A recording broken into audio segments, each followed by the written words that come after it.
All right, welcome to probably the last ASTRODEBATA of this year, I think, at least planned for now. So today's guest is Vesna Pirc. I'll rush through this. So Vesna was our student and has now started her PhD position here with Marusha's group, and will present us today what she did for her master thesis and what she's doing now for, or will be doing now for her PhD thesis. So please, Vesna. Thank you. Yes, so in today's talk, we'll look at how we can study galaxies at two extremes. So on one side, we have Gaia and our own galaxy, the Milky Way. And on the other, we have the James Webb Space Telescope and how we can study the early universe. So first, we'll start with Gaia and the Milky Way. We'll take a really short look at Gaia's catalogue and then study one theoretical model of our galaxy and see how it predicts the rotation curve of our galactic disk to be. And then we will take Gaia data and actually measure this rotation curve. In the second part of the talk, we'll see how we can study very distant galaxies with the JWST. And for that, we'll first look at the local mass metallicity relation of galaxies. And then we'll see what are some methods that we can use to study high redshift galaxies and see how they compare to our local sample. But first, Gaia. So this is what I did for my master's thesis under the supervision of Tomasz Cwider. So really shortly, Gaia's catalog currently contains information on about 2 billion objects. And those are stars, quasars, galaxies, and even our solar system objects, such as asteroids. From that, for about 470 million stars, Gaia has measured astrophysical parameters, so stellar effective temperature, stellar metallicity, and surface gravity. And from those, we can determine what a star is physically like. And for only 33 million stars, so from those 2 billion objects, but that's still a very large number compared to what we had before, we know the 6D position velocity vector of stars. So we know their 3D position and their 3D velocity. And here on the right, we see an artistic impression of Gaia data. So this is sort of the most up-to-date galaxy map that we have. So we're located here where the sun is written in the galactic disk. And then in the center of the galaxy, there's the bar. And inside the bar, there's all sorts of chaotic motion. So stars are moving in their own different directions. But the disk is rotating in a sort of collective motion. It's more ordered anyway. And we want to know what the velocity of the disk, of the rotation, is at certain distances from the galactic center. So first, let's start with a model. And this is based on a model from 2017, which was actually 1 year after the first Gaia data release. It's a pretty simple model.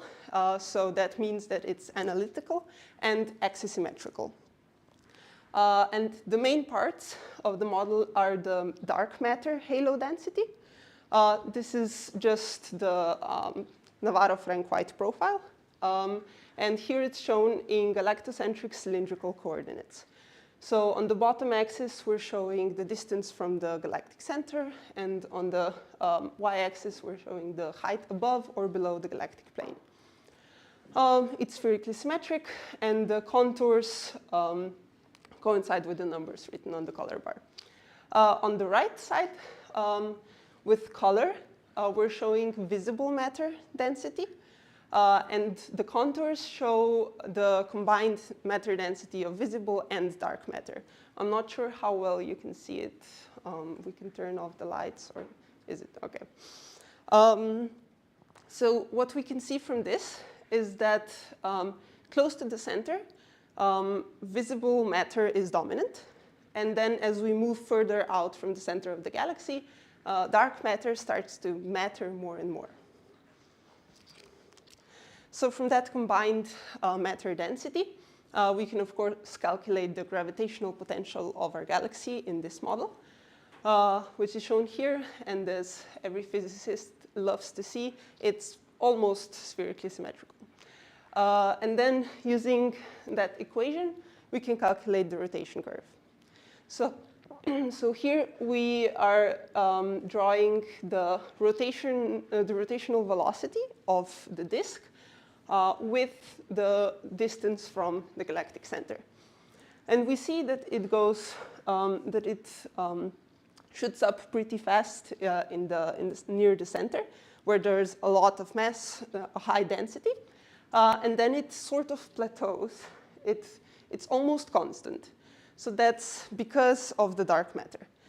If there was no dark matter, we would expect it to start falling, because as we go further and further out from the center of the galaxy, we see less and less visible matter. So the rotational velocity should be falling. So now we want to see what actual data says about that. First, we want to get to know our data. So let's first look at the position of stars in our sample. Here on the left is a 2D histogram of the number of stars in our sample. And the colors are logarithmic, so just keep that in mind. And the bright yellow spot is where the sun is located. Of course, that's where we see the largest number of stars. And then going away from that, we see that a very large number of stars is located near the galactic plane, and then those numbers start to dwindle as we go above or below.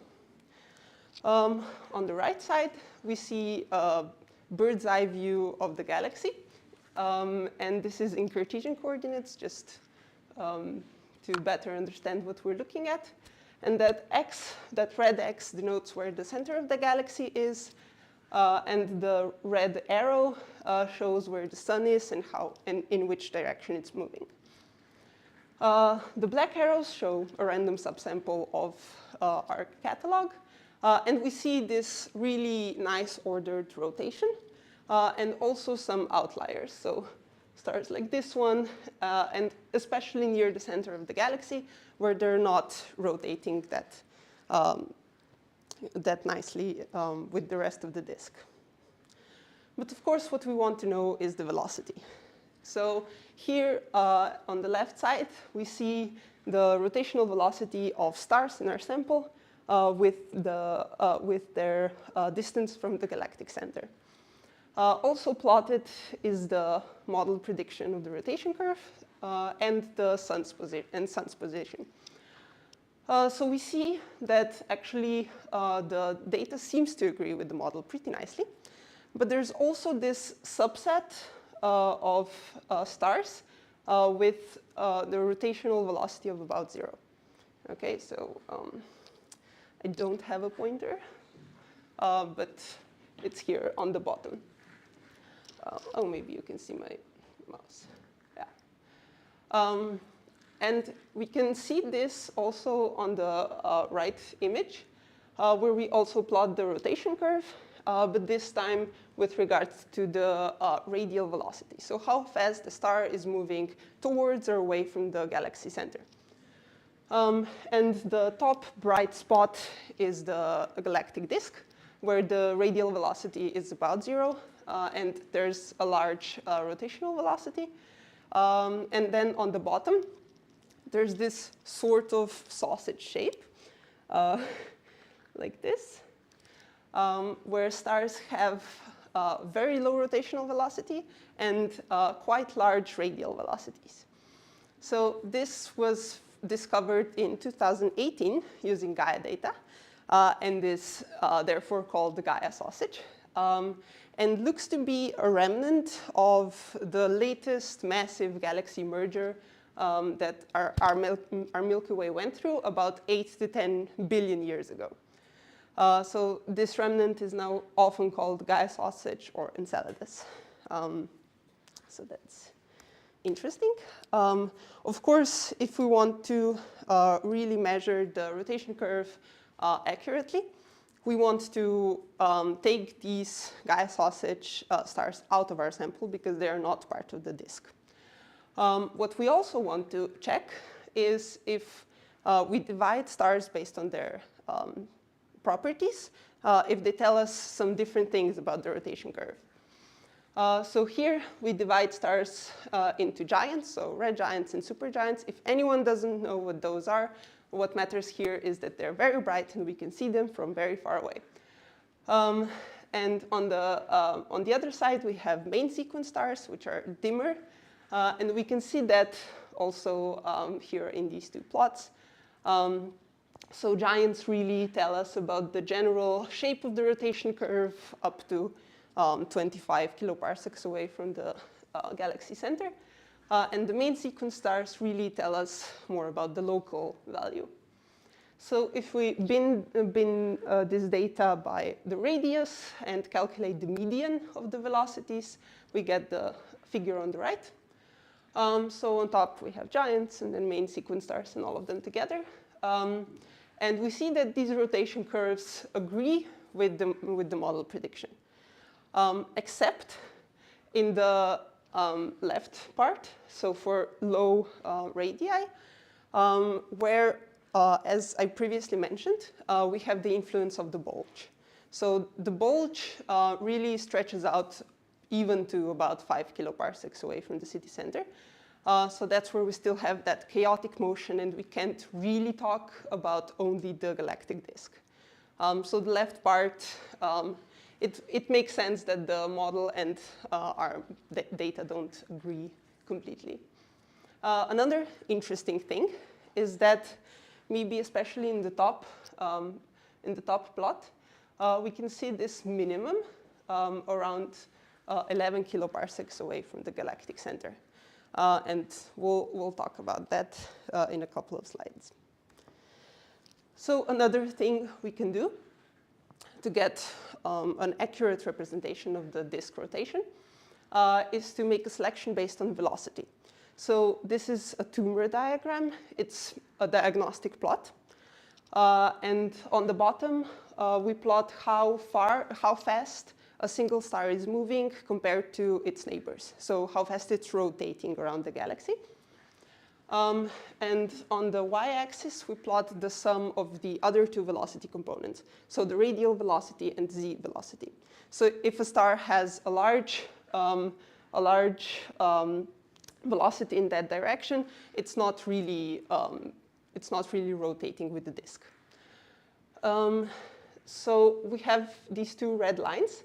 And if we take only stars that are inside the smaller red line, we mostly get stars that are part of the thin disk. So these are stars that have very similar velocities and very similar behavior. If we take all stars that are inside both of the red lines, we get mostly stars that are part of the thin and thick disk. And inside the thick disk, the velocity dispersion is slightly larger. So it's exactly what we see here.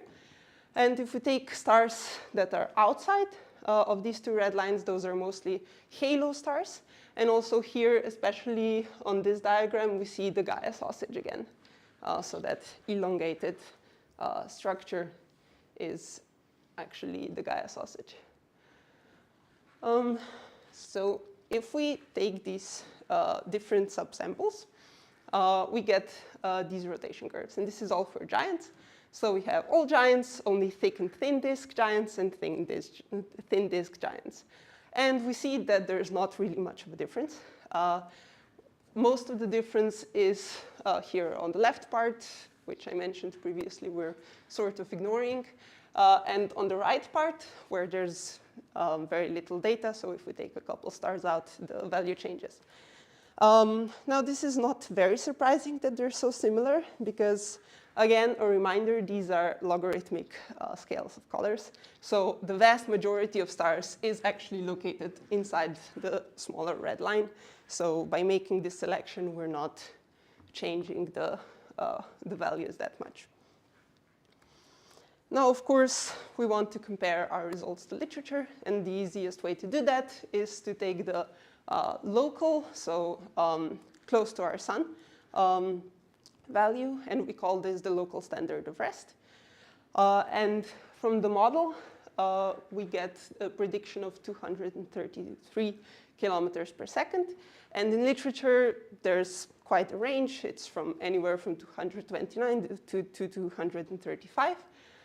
And our results give us from 225 to 228, which is consistently lower than the prediction and the literature, and implies that maybe we have some stars that are not actually part of the rotation still in our sample and should have made a stronger cut. But the interesting thing that we noticed is this minimum that I spoke about. And this is also noticed in literature and is speculated to be the dynamical imprint of a nearby spiral arm where stars are rotating at a slower velocity than the rest of the disk. And also because the rotation curve agrees so well with the model in that it's pretty constant as we go further out, we have once again confirmed the need for dark matter. Gaia was unfortunately shut down on the 27th of March this year after 10 years of operations, but that was still 5 years more than what was first expected, so that's great. And it has allowed us to really get a very detailed picture of the Milky Way, its structure, and its history. But that's not the end of it, because there will still be 2 more data releases, so the next one should be next year. And the last one, the complete catalog, should be published in 2030. So there's still lots more data to be published and to be analyzed. And I'm really excited to see what else we get. Can I ask a question? Yes. So for the previous plots, your model clearly doesn't fit the data all that well. So Yes. have you tried just putting in the bulge in your potential, or also modifying the NFW profile? Because I did not. That might was not be yeah. There was not enough time, sadly. But also for the bulge, there's also the problem that the model is axisymmetrical, and the bulge is not. It's very elliptical, so that's also not an accurate representation of the truth. Would it be that difficult to just calculate the velocity for any model? I mean, you can do this numerically, I would assume.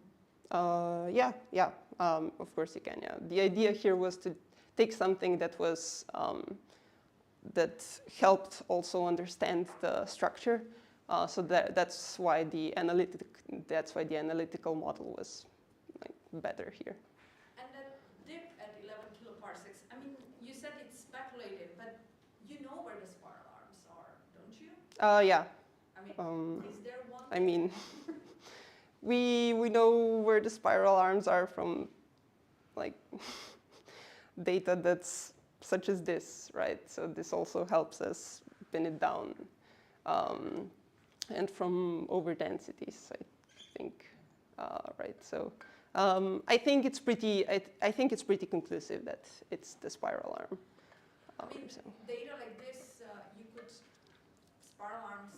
I don't know much about these things, but you could try using different data sets, like We know very little about spiral arms. Huh? We know very little about spiral arms. Even the positions of spiral arms are highly debated.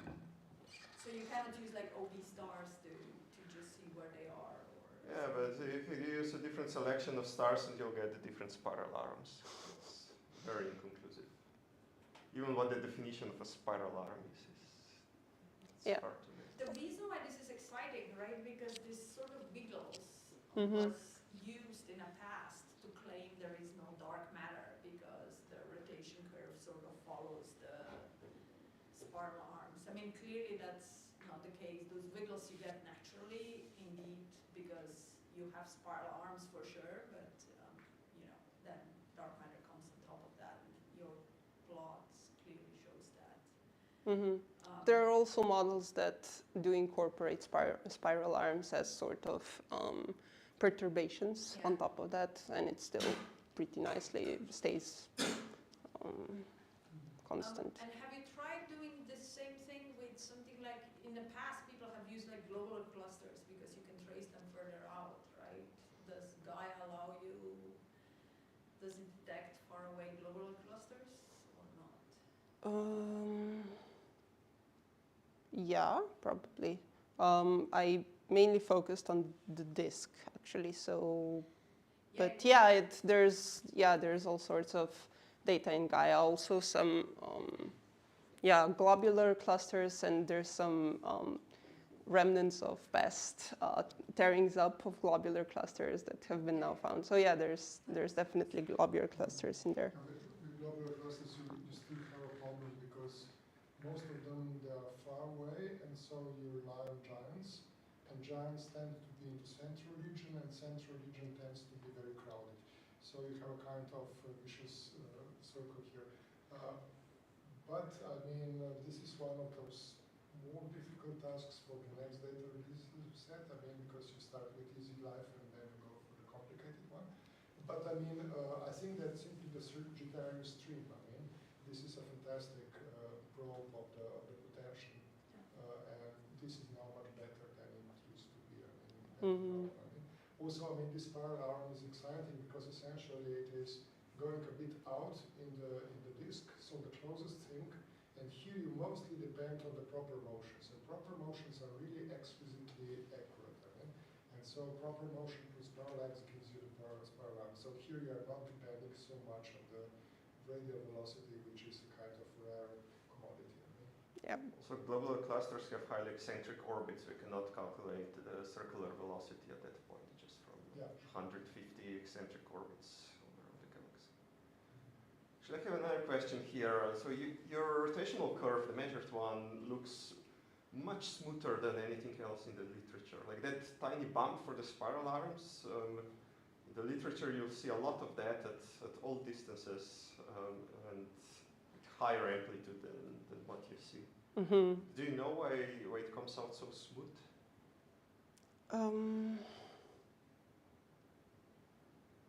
Maybe averaging? I think it is simply more data I'm taking the node. So you have used the exact same data set, Gaia, to... Yeah, I don't know. I took the median, so maybe if you take the average, there's... No, but what I meant with averaging, like you do averaging over different directions, right? Yeah. You take the entire disk, you average it out, it will smooth out by... If you just take... There have been some of the papers that did the rotation curve, just did the direction towards the galactic center and away from it. So maybe that's one of the reasons. You have all sky now, so you can...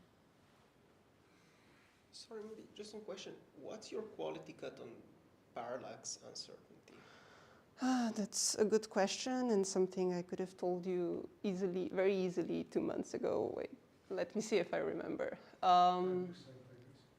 Sorry? 10%, I guess. Yeah, something like that, yes, for the error. Okay. And you still get quite a lot of stars. Yeah, So I was kind of impression that past a few kiloparsecs. I think I have like 12 million stars. So that's from the 33 million stars with the 60 vector. That's a third. Yeah, and I also did cuts on Ruve and everything. So.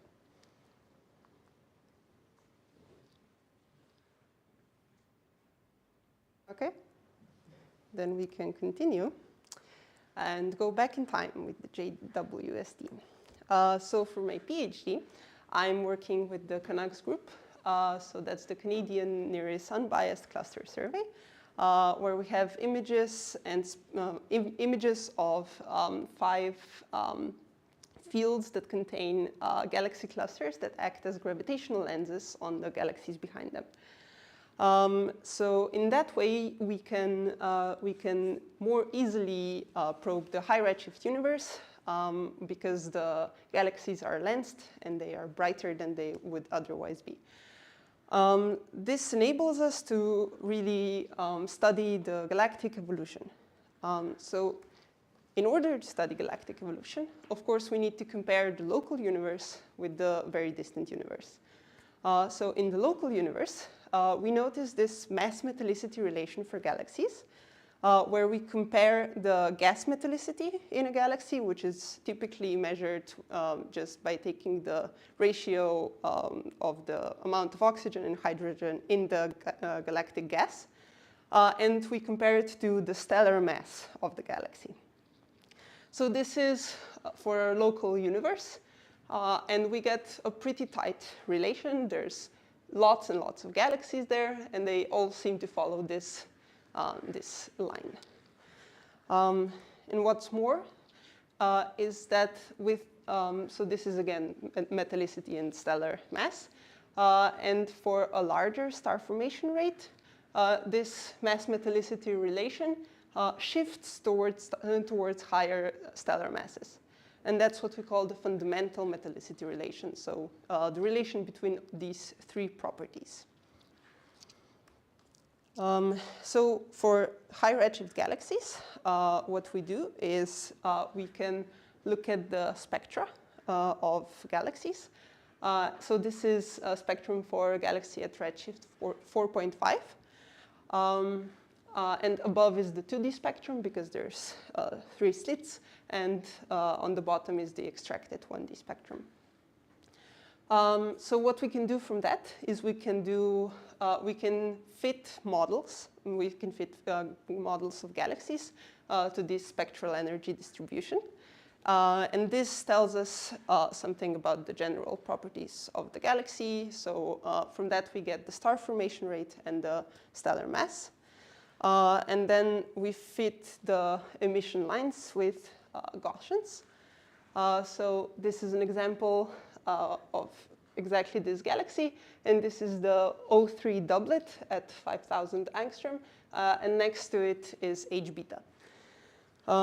So by fitting emission lines, we can get fluxes for different elements. And from that, we can get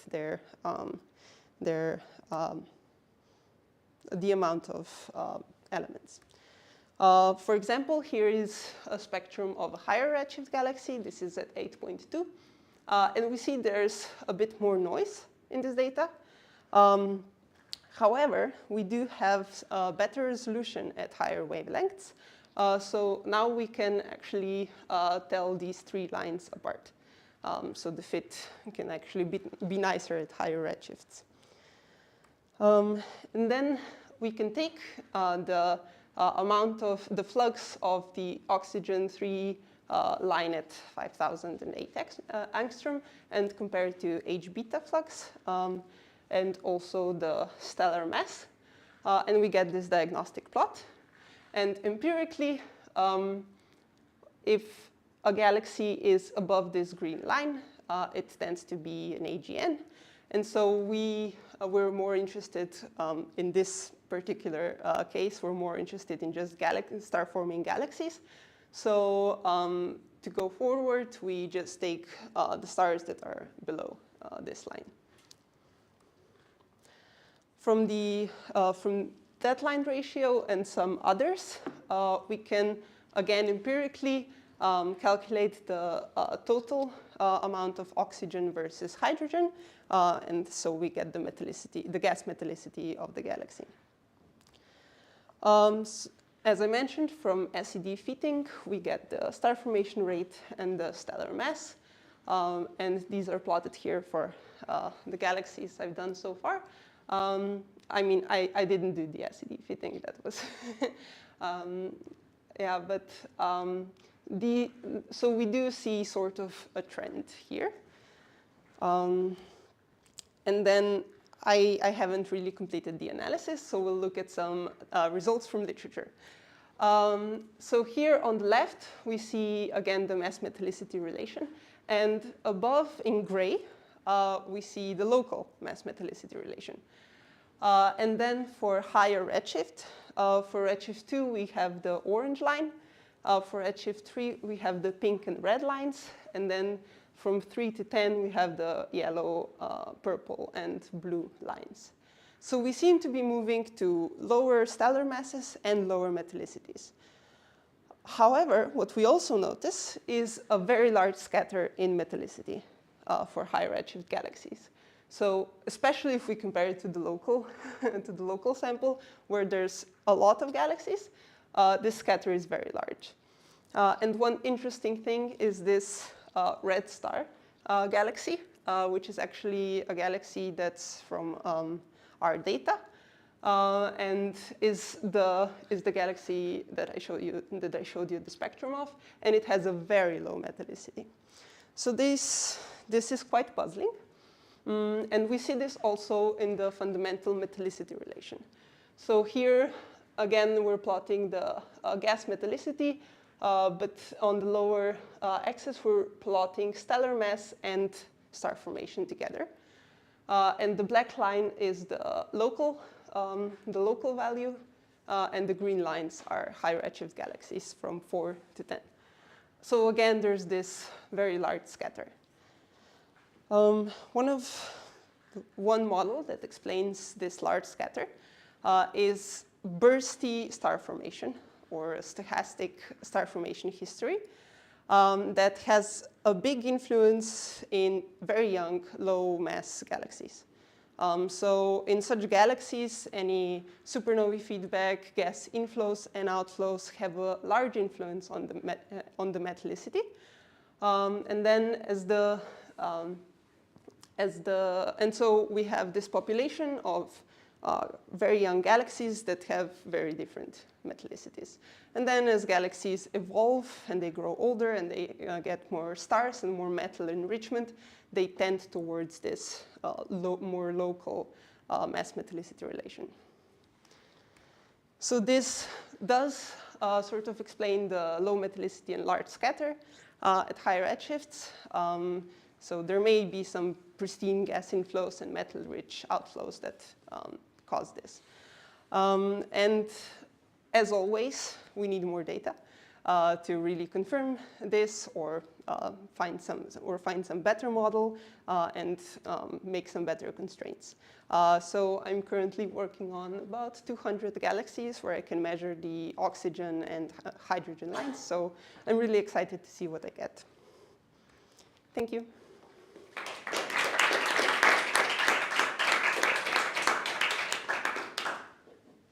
Any questions? How do you measure mass of these galaxies? So that's we fit a model to the spectrum, to the SED. So yeah, And it's stellar mass, not yeah, mass. that's true. It's basically just the amount of light you're getting. Okay.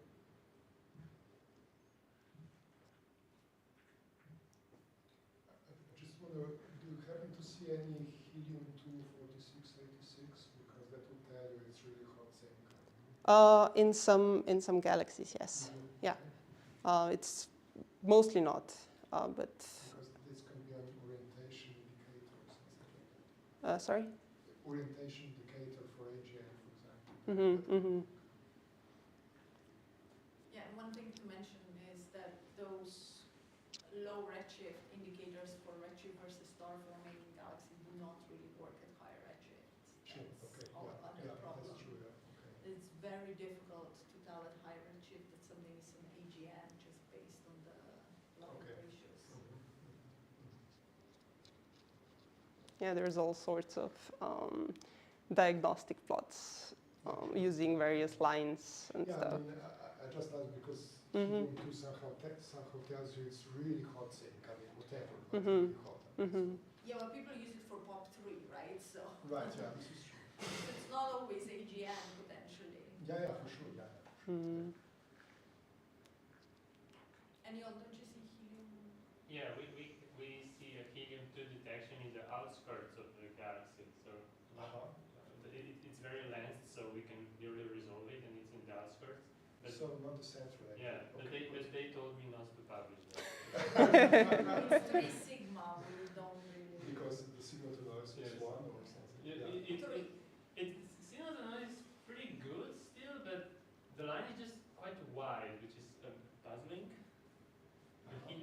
it seems pretty wide. I don't know why. No, I mean, it's wide also because resolution is not that great at all. yeah, but it's still resolved. So it's even resolved. Yeah. That would be Yeah, weird. that's weird. Yeah.